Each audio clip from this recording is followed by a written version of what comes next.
So I'm going to talk about a dream I had last night, a prophetic vision. So in my dream, I showed up at my house, like in the driveway, and I saw my car and I saw my dad's car, and then I saw a group of like kids, all different ages, but at least under 12 below, right? Anyways, this group of young kids were all surrounded around like they were lighting off a firework or something, I thought. And as I approached, they all took off real fast. I realized they were all taken off because it was about to explode.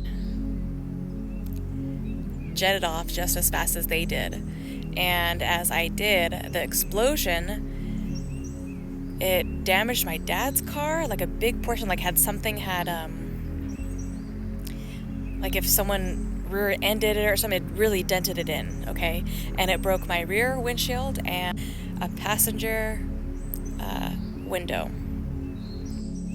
And so what I saw was, before the explosion, it was a round circular black box.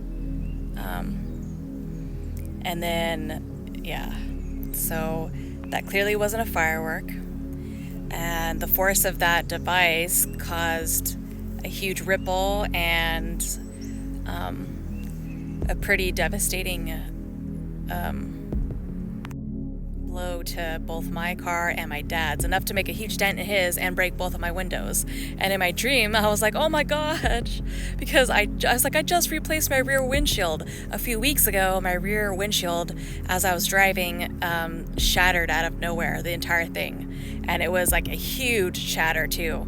It was pretty scary. It sounded like, it was being shot out or something, or someone that hit it with a rock. I don't know. It was very crazy. I didn't find anything there, so I'm not sure what happened with that, so that's strange.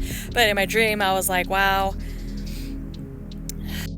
So I was like freaking out in my dream, and I was like, I'm calling the cops, like, you guys are gonna pay for this or whatever, or, you can tell them what happened. So I was like taking pictures of the boys and the kids that were doing it, so I could show the cops, hey, these are the responsible individuals for this explosion. I want them to pay for my dad's car and fix my windows. And so the cops arrived. They weren't taking like anything seriously, kind of like joking around about everything. And as I was trying to explain what had happened, who was responsible.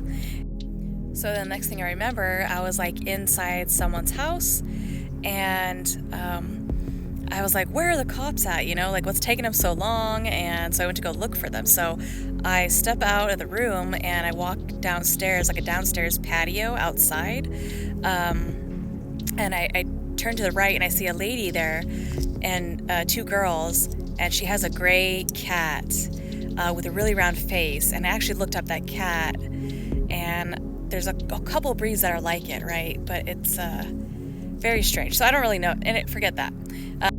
So I look the other way and I see all the cops huddled around their car, like a debriefing, or they're trying to figure out a plan or go over the plan of attack, right?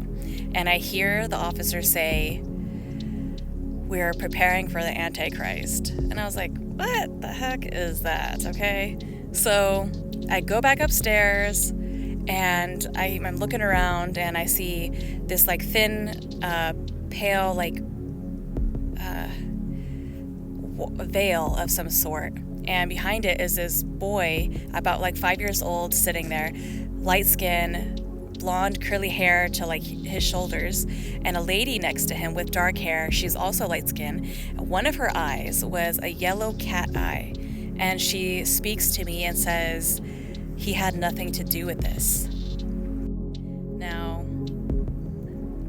I don't know exactly what all this stuff means, but I did a bunch of research, and it's too much to go covering on here, okay? And the research I was doing was talking about Nostradamus and all of his predictions about the Antichrist coming. And I believe that with that dream, it's showing us that we need to be prepared for what's to be coming, because the apocalypse, I believe, is here, and it's going to be here within about a year. I think. Anyways, that's just my thoughts.